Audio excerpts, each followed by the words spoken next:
I'd finally made it. I was working on the biggest show on TV that everybody was talking about, yet I was still miserable.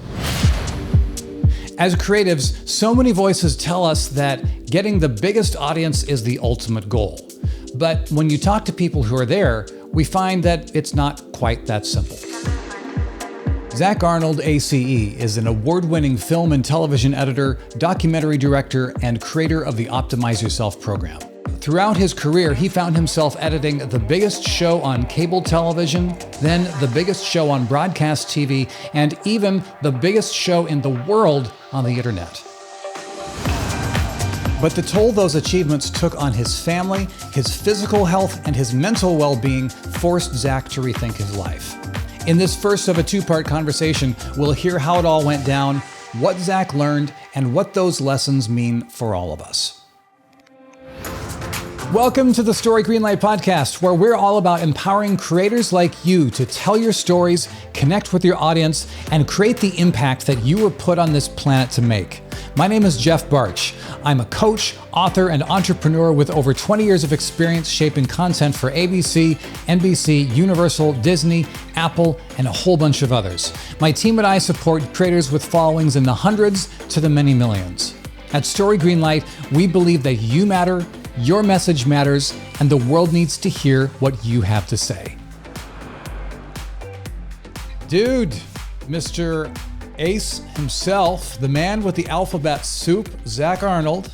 How are you, man? Yes, I am excellent. Dude, I'm so excited that we can finally get this conversation on the record, that we can chat more. You and I have so many great offline conversations, and I'm glad that we can now share them with your audience. For sure.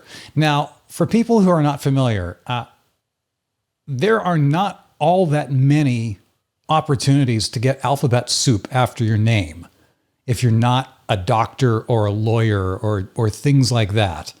And so every once in a while, people see these things like Joe Smith, ACE, with an editing credit, and they wonder what on earth is that and what does it mean? So for people who aren't familiar with ACE, what is it and how did you get in there? Absolutely. So ACE stands for American Cinema Editors, and you do not need a doctorate degree. So it's not a matter of you have to go to some post-secondary school and, open cadavers or take the bar. It isn't anything like that. It's basically a prestige honorary organization that's by invite, where they have a minimum level where you can apply based on the amount of years of experience you have in the film and television industry and your editing credits and the network that you have around you, because it's also based on getting recommendations from current members that trust you and want to have you as part of the organization.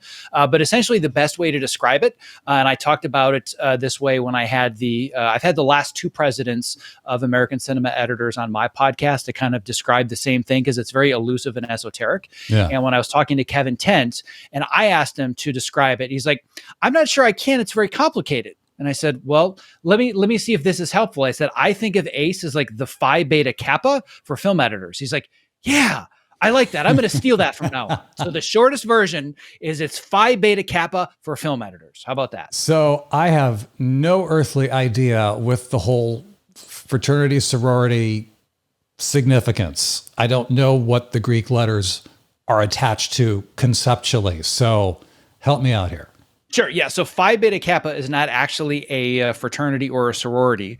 It's essentially, it would be like saying you're in the National Honor Society in college. So all of the major public and private universities, there's an organization called Phi Beta Kappa that you basically get invited to based on both your academic record and your record beyond it, as far as your organizations or charities or work experience, etc. So it's by invite, and it's essentially based on the things that you've accomplished in college. And I always see ACE as being very similar to, like I said, being the Phi Beta Kappa honorary society of those that are the best and brightest in the film and television editing industry. That totally makes sense. Now, here's the question for you. I know some folks who are in ACE who I don't think they've cut a single feature. You don't have to cut a feature. Okay, because the burning question on my mind is, American cinema editors, do you actually have to edit cinema? And what the heck does cinema even mean these days? I mean, it's more and more fluid as the days go on. Yeah. So, I mean, I would say that cinema has now become a very, very broad term to encompass so many different things. I don't know the exact history of the exact year when ACE started, but I know that it was, I mean, we're not talking like 5 years ago. It was 70 or 80 years ago that this Yeah. organization started when the word was cinema. But you do not have to have edited any feature films per se or quote unquote cinema. I don't know what the exact minimum requirements are now because they do change. And I'm sure that you can find it on their website, but I believe it's either 60 or 72 months working on projects that are legit credits that have gotten distribution.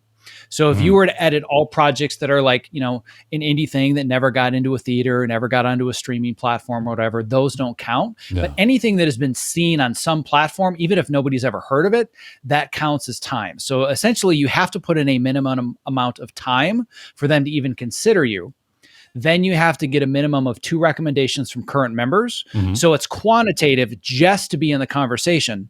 Then once you're in the conversation, it's much more qualitative where they look at the body of work, they look at the credits. If it's 72 months of credits, all of which they've never heard of that nobody has seen, you're probably going to need to advance your career a little bit further to at least have done something that has either received awards recognition or is well known in popular culture. Yeah. But it's not just cinema. And the other thing that's super, super important to recognize, especially given your pedigree, is that 10, 20 years ago, nobody in the unscripted world or the reality world was part of the conversation. Mhm. And they have very much broadened their perspective and open doors. And there are now a lot of members that have only worked on unscripted content that haven't even done scripted television or scripted features that can be members of Wow. ACE.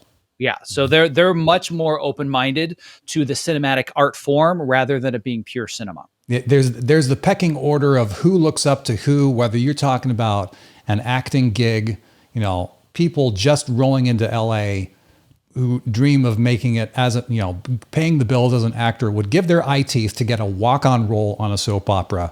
And it doesn't take too long before they wouldn't touch a soap opera role with a 10-foot pole. And every part of the industry, above the line, below the line, you name it, everyone has this comparison pecking order thing.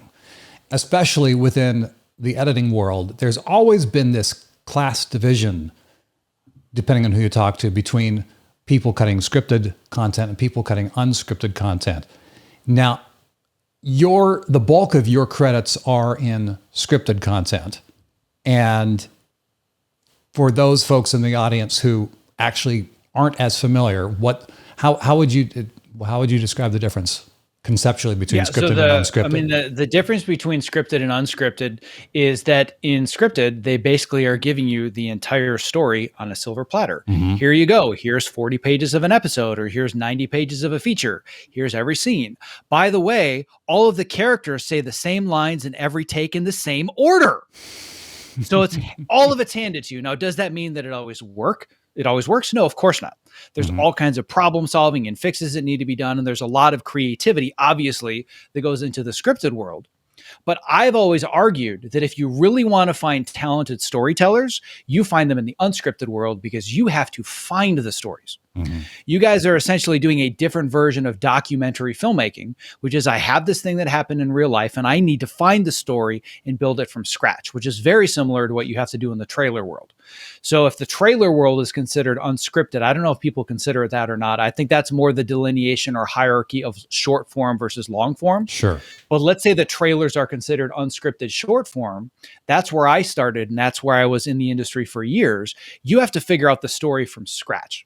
Somebody gives you a finished movie or at least a version of a movie. It might not be finished, but it's far enough along where they say, do something with this. Tell a story, make a trailer, and it could be anything. Mm-hmm. So when you cut a trailer for a movie, you can have 10 completely different versions of a trailer for the same movie.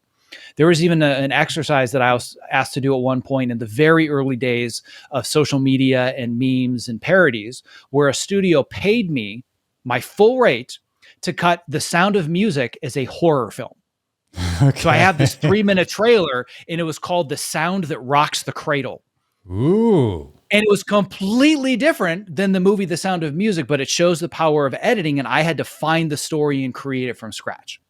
So I've always thought that if anybody is an amazing storyteller, it's the unscripted world. But for some reason, and I've never understood it to this day, People that work in quote unquote reality or unscripted, it's the lower peg of the hierarchy. It's like you said, where you started unscripted and reality, then you either go to documentary or you go to scripted television, and then the pinnacle is scripted features. And I don't buy into any of that BS. But the real difference is that in unscripted, you're just handed giant piles of stuff, and you probably have some semblance of structure, and you have story producers that are going through and kind of very, very roughly molding the clay, but you still have to find the story and create it from scratch.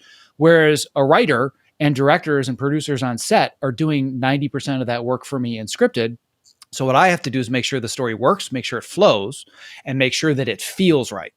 So I feel like as a scripted editor, my ability to shape and form an existing story and make sure it's hitting all of the emotional beats and creating moments is more important than big picture, broad story. Because I'm not like putting like boards on a wall saying, well, like, what's the structure of this episode? What is this world? Months and months in advance. Yeah. Right. So the unscripted world, I think you find some of the best storytellers, because that's a muscle that the unscripted world exercises way more than the scripted world.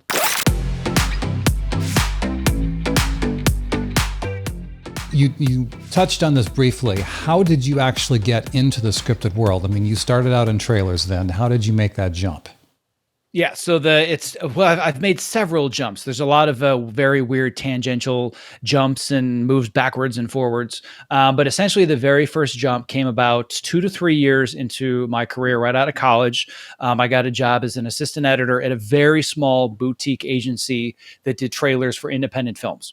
So the biggest claim to fame that they had at the time was they had done the trailer and TV spots for the movie Memento, which was and probably still is either my favorite movie or top 3 movies of all time. Wow. I saw Memento in the theater in college, and I said, that's what I'm doing. That's going to be my life, is editing stuff just like that. And one of the first things I did when I moved out, or even before, was I reached out to the editor of that film, Dodie Dorn. She's been a good friend of mine and a mentor for now 20 years because of that film. But it just so happened, and it was totally by coincidence, this company that was looking for an assistant editor did all the stuff for Memento. And I'm like, oh my God, like this is a sign. I have to work for this company. So I was an assistant editor for them for about 5 or 6 months. And then I was getting opportunities to edit freelance projects on the side. And they were paying enough that they were making it too hard for me to do my assistant job. So I basically went into the owner's office. And again, it's a relatively small company, so it's not like I was sitting down with Jeff Bezos or anything. Sure. It's like a 15, 20 person company. And I sat down with the owner and I said, I'm getting offers to do editing work. I think I can be more valuable to this company as an editor versus an assistant editor. So I'm happy to turn down everything else as long as you promote me to editor starting today. And that was it. I haven't been an assistant editor ever since. That was 19 and a half years ago. Wow. So I was cutting trailers for, I don't know, 2 or 3 years at this company. And then through a connection of a connection, I heard about somebody that was looking for a trailer editor that could also cut a couple of scenes. It was for an independent film at the time that was being financed by an A-list Hollywood producer that was doing this side project. So their budget was like, it was like $1 million indie film. And they needed to put together a sales presentation so they could show like a 3 to 4 minute trailer plus 2 completed scenes, and they could shop it around all the major studios so they could get an acquisition and get, you know, all the money paid for, et cetera, et cetera. Sure. So just through a random connection of a connection, somebody heard about me and I met with them, and I cut the sales trailer for them, and I cut the 2 scenes, and they loved the scene so much that they said, well, we've got a bunch of dailies. We've only shot half the movie. So we're still raising money to do the rest of it. But while we're waiting to shoot the rest of it and raise this money, do you want to start assembling the movie? Because it's just sitting here. Nobody's cutting it. And I'm you just said, like, yeah. So basically, I was editing trailers from 9 to 6:30 or 7 p.m. Monday through Friday. And then from 7 to midnight, Monday through Friday, and all day Saturday and Sunday, I was assembling the first half of this feature film. And they got to the point where they started to see it all come together. And they said, well, I don't see any reason we need to hire somebody else. Why don't you just cut our feature? I said, that would be great, except 2 things. One, you're paying me like next to nothing. Yeah. And I can't afford to just take on this job and not quit my trailer job, although that's what I want to do. But I would need this minimum amount to be able to afford it. Number 2, your movie's not done yet. Like I'm almost running out of stuff to cut. And they said, well, we haven't gotten the financing and we haven't been acquired. But essentially this Hollywood A-list producer took his entire kid's college funds and took out a second mortgage on his house to finance the rest of this movie and get it finished. And the very short version of the story is that it was acquired by Fox Searchlight for $5 million. So that was my first indie feature film at like 24 years of age. And that was just enough for me to be able to do a couple of other very small indie projects. And when I wasn't working on these low budget indie projects, I was filling the gaps and paying the bills by freelancing as a trailer editor, featurettes, making ofs, HBO first look, stuff like that. So I had a couple of companies that I had a relationship with where they essentially allowed me to freelance when I was available. And if I was cutting a feature, I'd say, hey, I'm off the boards for 3 months or whatever. And they would just call me back when I was available again. And I did that for maybe 5 or 6 years. And then the major transition that really got me on the boards was when I made the transition from indie features into television. And that was when I got the job on Burn Notice, which at the time was the #1 show on cable. And then from Burn Notice jumped on to multiple other TV series like Empire and Glee and, the little martial arts show that, was on YouTube until recently called Cobra Kai.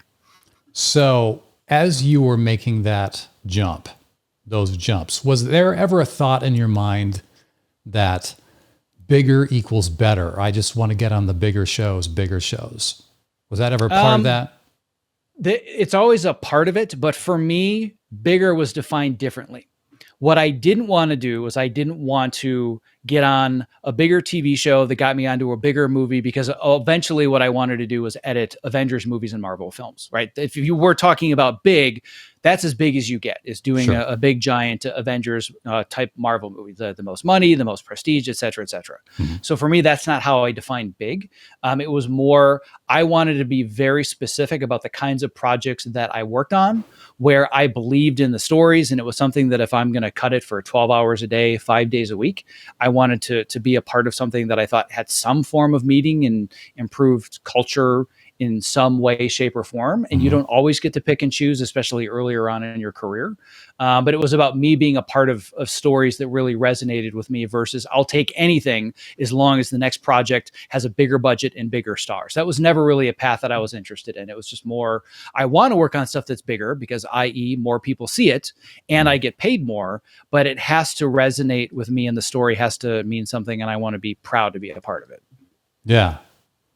So you're multiple seasons into cutting a show that literally did reach the #1 spot in the world on Netflix.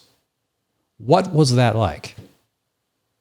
To be perfectly honest, I wish I could say it was euphoric and it was absolutely amazing and mind-bending. But at the end of the day, still cutting from home. I'm still in my little room in front of a computer. I've still got my kids knocking on my door and I still need to take the puppy outside. So to be honest, that there's a part of it that's like, meh. And then there's another part of it that my mind can't comprehend it.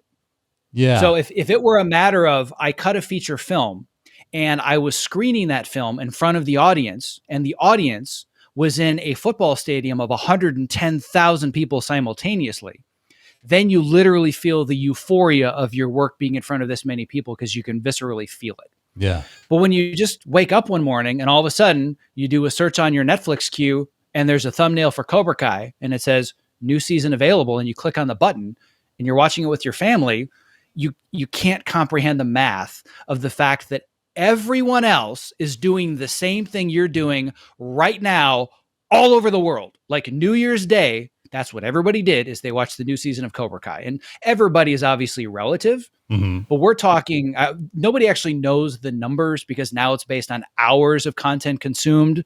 That's what they release, not necessarily this many viewers or households. So it's not as simple as the Nielsen's used to be. Yeah. But we're talking somewhere in the range of 50, 60, 70 million people watching it over the first couple of weeks. My brain doesn't even understand that. It's like asking a dog to do calculus. I just cannot even comprehend it. And I just focus on, well, I gotta, this is going to be more for your older audience. But essentially I wake up every morning and it's like, well, time to make the donuts. Yeah. Gotta go in and cut the dailies and do the notes and meet my deadlines. And I don't really comprehend it. However, there are a few things off to the side. Like for example, they have a screening of the season 4 finale at Paley Fest, and Netflix is doing this big event called Netflix is a Joke with all the stand up, and Cobra Kai is like headlining all of this stuff. So going to these events live and seeing the impact that it has, that's kind of a more surreal experience. But as far as just being the guy in front of his computer with dailies that's all by himself in his home office, it's just like, it's the job. So it's kind of double-sided.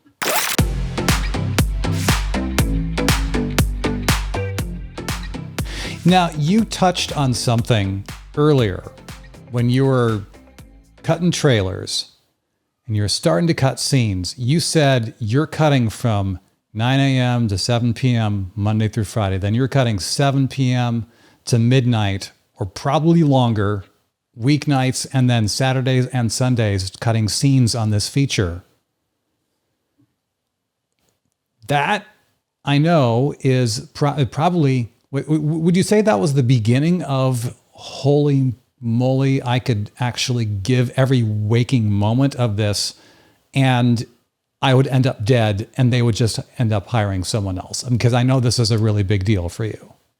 Yeah. I mean, this was essentially the impetus for everything that I do now and everything that I teach is I was doing everything wrong. Every possible conceivable decision that I was making as far as my livelihood, my work-life balance, my health, both physically and mentally, I was making every single one of the wrong decisions. And the first one was saying yes to both of these things simultaneously. And it only lasted 3 months. And I realized, and now when I look back, I'm like, I seriously did that for 3 solid months. Like, how stupid was I? But, I was 24, 25 years old, right? I'm just kind of blown away just hearing you say it. It's 3 months straight. And that's when I finally put the ultimatum on the table when they simultaneously came to me and said, hey, we'd love for you to cut the film. I'm like, great. Then you need to pay me full time because I can't do this for one more day and I'm exhausted. And essentially the choice that was in front of me. And at the time when I look back, it was terrifying. But now with hindsight, I obviously made the right choice. But it was either the trailer world was recruiting me, multiple companies were recruiting me and wanted to hand me 6-figure paychecks because I just won a couple of Golden Trailer Awards and have been nominated for others. So here's all this prestige and money and all the things that I wanted to achieve in Hollywood. And then here's this indie film saying, well, we can pay you just enough to make sure that you can cover your rent and your groceries and et cetera, which in LA is still a lot. But I was barely breaking even and I still had to dip into savings just to financially break even each month. But I knew at that time at a very early age, I wanted to work in long form scripted narrative and features and television. I did not want to work in trailers. Yeah. So I made the choice. I went into my boss at the trailer company. They were ready to offer me a huge promotion and another contract. And I said, before you go too far, I just want to let you know I'm giving you my 30 days notice. And they're like, what? I'm like, I have this other opportunity. You guys know that I'm kind of in moonlighting on the side. I have to put a stake in the ground now. This is the direction that I want to go. It has nothing to do with you. I'm so grateful for all the opportunities you've given me. This is the direction that I want to go. And they respected that. And they're like, all right, well, best of luck with how that goes. And that was kind of the beginning of all of it. But that was where I really started to realize that you have to make sacrifices in order to be able to survive this industry. And then once I took on the feature full time, still working the same hours. I was still working from like 9 or 10 a.m. to midnight, 6 and 7 days a week, because once I was full time, they owned me. Before, they knew that I was kind of doing it as a side gig. And for the most part, they respected the boundary and the fact they knew I had a full-time job. Once I was their full-time editor, that was my entire life. And it actually got worse and not better. So that's where I realized how vitally important it is to make sure you, number one, set boundaries. And number two, you establish lifestyle habits that are conducive to keeping you active and keeping you healthy such that you can continue to be creative. Because the worst possible thing you can do to a human being that does creative work is sit them down in front of a monitor and have them sit in the dark for 12 hours a day. And that is what editors do for a living. So I had to figure out, how do I solve this problem? Because I love what I do, but it's literally going to kill me. And thus began what's now been more than a 15-year journey to solve the existential question, which is, how do I balance working a really intense creative job while still maintaining health and relationships and sanity? But that was where it all started, was by making all of the wrong choices and saying yes to everything. Man, oh man. Well, and for the record, online creators are known for, many of us like to flex and say, oh, well, we can sit in front of the monitors and crank things out and we can stay up until 4 a.m. And I'm just sitting there saying, please don't. Not a badge of honor. I hate to break your bubble. Not a badge of honor. If you need to do it once or twice to meet an intense deadline, that's great, but it's just not sustainable. And it's not making you a better creator. It's making you a worse creator. And I don't want to name any names, but this idea of hustle culture and constantly hustling 24/7, I just reject all of it. That doesn't mean that I'm lazy and I don't work hard. Like as an entrepreneur, online business owner, do coaching, mentoring, podcasting, I am my own worst enemy and I am the hardest boss that I've ever worked for. But I've had to learn how to set my own boundaries, knowing how detrimental it is to my health, especially mentally, if I just constantly am hustling and burning the midnight oil and getting ready for the next launch or trying to spit out the next piece of content. That's playing a game of checkers, and I believe in playing a game of chess. I don't want to do amazing content for 6 months and then be completely burned out and say, well, I tried that and that didn't work and it's not sustainable. I want to make great content for 10 or 15 years. You have to play a totally different game to be able to sustain that length and that amount of consistency, and it requires totally different lifestyle habits. So for people in the creative pursuits who are surrounded by the voices of put your nose to the grindstone, hustle your, rise and grind, hustle your face off, what do you say to them? Where do you even begin? Yeah. So the place that I begin is reality. And the reality is there is a certain point in everybody's journey where they have to do that. I think in order to be great at anything, there is a period of immense discomfort where it's going to require sacrifice and longer hours and frustration and losing some sleep, et cetera, et cetera. So to say that you can be the best at anything or even be very successful at anything and have work-life balance 100% of the time, I don't think that that's possible. But I do think that there has to be this mindset and this mentality set very, very early on that I'm playing the game of chess and not the game of checkers. So an example would be like for the last 15 months straight, I've been working on 2 back-to-back seasons of Cobra Kai. Okay. That was really, really intense with almost no break whatsoever. But if I'm looking long-term, that was me having to be in the trenches 2 or 3 times for short periods of time. But for the most of the 15 months, I would say that cumulatively out of the last 15 months, 2 or 3 of them were really intense. Long hours, not getting a whole lot of sleep, really intense deadlines. The rest of it was 7, 8-hour days, making sure that I went out and did some training, spent the weekends with my kids. So it wasn't a matter of 15 hours of nose to the grindstone consistently. It was, I look at the calendar for the season and I say, all right, where's it going to be the worst? How do I make sure that I am my best when that portion of the calendar hits? And then when I do go through the trenches, I need to build time on the back end so I can recover and be ready for the next one.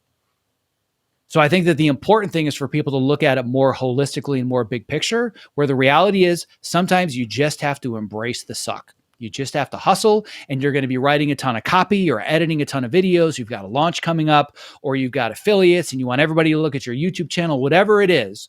There are going to be periods that just suck, and it's part of the process, but that can't become your normal. That has to be an anomaly. That has to be like, yep, the next few weeks is going to just be the worst, but my baseline is that I have habits in place such that there is some form of work-life balance and I can recover. Otherwise, it's never going to be sustainable. Everybody has a podcast, but very few people have a podcast for 8 years. Yes. Not a whole lot of people get over the 300 episode plateau or whatever that number is, because podcasts are hard. And most people don't even get past 20 episodes statistically. Yeah, and 20, that's a difficult number, especially because it's the hardest 20. Because you don't have a workflow yet and you don't really understand, how do I make this sustainable and who are the right people and what is my voice? Yeah. It goes beyond just, well, should I be using Zencaster or Zoom or Riverside FM or Skype? Like just that alone can be frustrating. Yeah. But then you figure that out. All right, well, now how do I get people to schedule and how do I eliminate the 12 emails back and forth to get somebody on a call? And then they say the Zencaster link doesn't work. Like there's all these little things where eventually you ask yourself the question by episode 10, 15, 20 at the latest, why the hell do I keep doing this week after week? That's not sustainable, even if you're hustling as hard as you possibly can. So if it's a matter of what lifestyle habits are going to get me to being a podcaster for 20 episodes, sure, there's a lot of hustling. But if you ask the question, how do I get to 300? You're going to have a lot of different answers to be able to make that happen. And again, you have to play the long game, not the short game.